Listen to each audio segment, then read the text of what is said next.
কলেজৰ কাৰণে খুবেই ভাল খবৰ লগতে ডিমাকুচি প্ৰাথমিক বড়ো সাহিত্য সভা আৰু আমাৰ বড়ো জাতিৰ কাৰণেও ভাল বুলি আমি ক'ব লাগিব ডিমাকুচিত যোৱা জানুৱাৰী মাহত ৬৬তম বড়ো সাহিত্য সভাৰ অধিৱেশন হৈছিল আৰু এই অধিৱেশনটো লক্ষ্য ৰাখি পেলাই ইয়াত বড়ো সাহিত্য সভাৰ এটা টম বনাইছিল কিন্তু সাহিত্য সভাৰ ডেট সাল সলনি হোৱাৰ কাৰণে এই টমখন সময়ত আমি উলাব পৰা নাছিলে আৰু হেতু আজি কমপ্লিট হোৱাৰ কাৰণে আমি বড়ো সাহিত্য সভাৰ টম আজি ফৰ্মেলি ইনগ্ৰেচন কৰিলো বিটিআৰ প্ৰধান শ্ৰীযুত প্ৰমোদ বড়ো ডাঙৰীয়া উপস্থিত থকাৰ কথা আছিল যদিও তেখেতে বহুত ব্যস্ততাৰ কাৰণে কাৰ্যসূচীত উপস্থিত থাকিব নোৱাৰিলে তথাপিও আমি তেখেতক ভেৰগাঁওবাসী তথা ডিমাকুচিবাসী হৈ তেখেতক ধন্যবাদ যাচিছোঁ আৰু বহুত ভাল খবৰ আমি ক'ব লাগিব বিটিআৰ শান্তি চুক্তিৰ দ্বাৰা আমাৰ যিসকল ভেঞ্চাৰ বিদ্যালয়বিলাক আছে বা কলেজবিলাকে আছে আমাৰ এডুকেশ্যনেল ইনষ্টিটিউশ্যন 6.3 ক্লোজ মতে চৰকাৰীকৰণ হ'ব লাগে এই হিচাপে আমাৰ ৩২ নং ভেৰগাঁও সমষ্টিত আমি দুখন কলেজ চৰকাৰীকৰণ কৰাত আমি সুযোগ পাইছিলোঁ ডিমাকুচি কলেজ আৰু ভেৰগাঁও কলেজ আৰু দুটা কলেজতো বিটিআৰ প্ৰধান শ্ৰীযুত প্ৰমোদ বড়ো ডাঙৰীয়া এডুকেশ্যন ডিপাৰ্টমেণ্ট তথা বিভিন্ন ডিপাৰ্টমেণ্টৰ পৰা ইয়াত বিল্ডিং বা অন্যান্য ইনফ্ৰাষ্ট্ৰাকচাৰ বনাবৰ কাৰণে আমাক গ্ৰাণ্ট দিছিলে আৰু ইয়াত ডিমাকুচিত প্ৰথম কেষ্টি হিচাপে এটা বিল্ডিঙৰ কাৰণে 50 লাখ তেখেতে দান দিছিলে অনুদান দিছিলে আৰু হেতু কমপ্লিট হোৱাৰ কাৰণে আজি আমি সেই ক্লাছৰুমটো ইনগ্ৰেচন কৰিলোঁ আৰু ইয়াতে চবে জানে 2 কোটি টকাৰ তেখেতে আকৌ ক্লাছৰুমৰ কাৰণে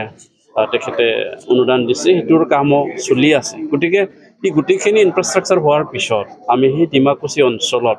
যেহেতু ভাৰত ভূটান অন্তৰা এইখিনি লাগে ইয়াত যেহেতু উচ্চ শিক্ষা নাই এই ডিমাকুচি কলেজত শিক্ষাৰ দিশত যথেষ্টখিনি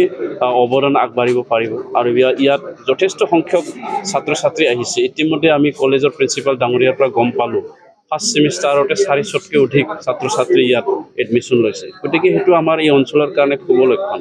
যথেষ্ট ছাত্ৰ ছাত্ৰী ওলাইছে আৰু এই ছাত্ৰ ছাত্ৰীখিনি আমি পৰিৱেশ আৰু তেখেতসকলক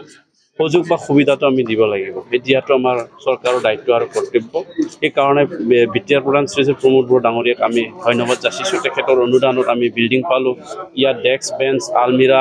বিভিন্ন সামগ্ৰী সেই কলেজত দিছে গতিকে এইখিনি ইনফ্ৰাষ্ট্ৰাকচাৰ হৈ অহাৰ পিছত আমাৰ এইখন বিদ্যালয়ত আৰু 400তকৈ অধিক ছাত্ৰ ছাত্ৰীক আমাৰ ইয়াত এডমিশ্যন দি পেলাই ভাল শিক্ষা দিয়াৰ আমি যথেষ্ট অৱদান আগবাঢ়িব পাৰিম মই ডিমাকুচি মহাবিদ্যালয়ৰ হৈ আমাৰ বিটিআৰৰ চিফ তেখেত মাননীয় প্ৰমোদ বড়ো ডাঙৰীয়াক মোৰ ব্যক্তিগতভাৱে মোৰ নমস্কাৰ বা অভিনন্দন বুলিও মই জনাইছোঁ মই তেখেতক যি সময়ৰ পৰা তেখেতৰ লগত মই ওচৰত বা আমাৰ মাজত যিখিনি আণ্ডাৰষ্টেণ্ডিং আছিলে এই আণ্ডাৰষ্টেণ্ডিং মৰ্মে মই তেখেতৰ যি আদৰ্শ সেই আদৰ্শৰ লগত মই মানে খুব সন্মান জনাওঁ আৰু তেখেতক বিভিন্ন টাইপত যিটো আমি চিন্তা কৰি পোৱা নাই সেই তেনেকুৱা কাৰ্যবিলাকত আমাক ইনভল্ভ কৰাইছে গতিকে মই আশা কৰিছোঁ আমাৰ যি অসমৰ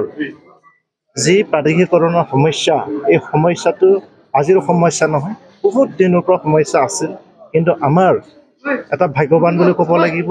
যিখিনি 2020 চনৰ যি আমাৰ বিটিআৰ এগ্ৰিমেণ্ট হৈছিলে সেই বিটিআৰ এগ্ৰিমেণ্টৰ যিটো দফা 6.3 ক্লোজ সেই যিটো এডুকেশ্যনৰ লগত মানে জড়িত সেই দফাৰ মানে জৰিয়তে আমি তেখেতক আমাৰ বিটিআৰৰ চিফৰ নেতৃত্বত আমি 10খন কলেজ প্ৰভিঞ্চিয়েলাইজ কৰিবলৈ সক্ষম হৈছিলে ইয়াৰে মাজত 10খনৰ মাজত আমাৰ ভেৰগাঁও কলেজ আৰু আমাৰ ডিমাকুচি কলেজ দুইখনো মানে তেখেতৰ আশীৰ্বাদত প্ৰভিঞ্চিয়েলাইজ হৈ গৈছে সেইটোৰ দ্বাৰা মোৰ ফালৰ পৰা মই নিজৰ যি শ্ৰদ্ধা জনাব লাগে সেইটো মই জনাম আৰু সেই বিদ্যালয়ৰ যিটো প্ৰাদেশিকৰণৰ তেখেতৰ যিখিনি অৱদান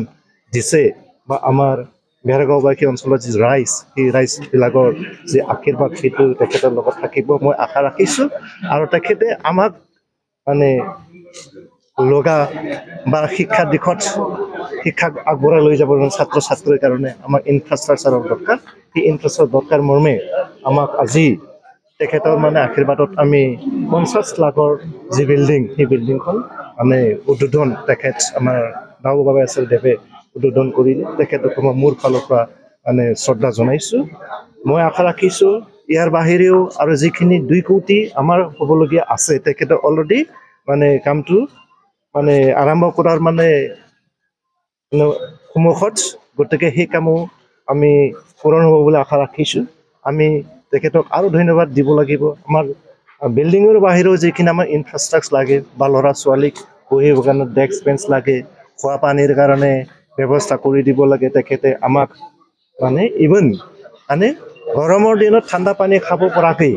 ৱাটাৰ কুলাৰ এটা আমাকো দিছে তেখেতে মানে ফিল্টাৰৰ লগতে মানে এইটো মানে ৱাটাৰ কুলাৰ আমাক এটা দিছে 15খন আলমিৰা দিছে 15খন টেবুল দিছে যিটো ষ্টেণ্ডাৰ্ড আৰু 200 যোৰা যিটো মানে ডেস্ক বেঞ্চ সেই ডেস্ক বেঞ্চো আমি পাইছোঁ বুক চেল্ফ পাইছোঁ আৰু লগতে মানে 15খন যিটো VIP চেয়াৰ সেই VIP চেয়াৰখনো আমি পালোঁ আৰু আমি আশা ৰাখিছোঁ গোটেইখিনি আমাৰ যিখিনি লাগতিয়াল আছিল লাগতিয়ালটো বৰ্তমান মানে এইটো পূৰণ হ'বলৈ আমি স্বীকাৰ কৰিছোঁ আৰু তেখেতক মই সদায় সেই অৱদানৰ কাৰণে আমাৰ লগত ইমান সময় থকাৰ কাৰণে আমাৰ প্ৰব্লেমবিলাক বুজি পোৱাৰ কাৰণে মই তেখেতক ওচৰত মই সদায় ঋণী হৈ থাকিম আৰু ভৱিষ্যতত মই তেখেতৰ দীঘলীয়া ৰাজনৈতিক জীৱন কামনা কৰিছোঁ ধন্যবাদ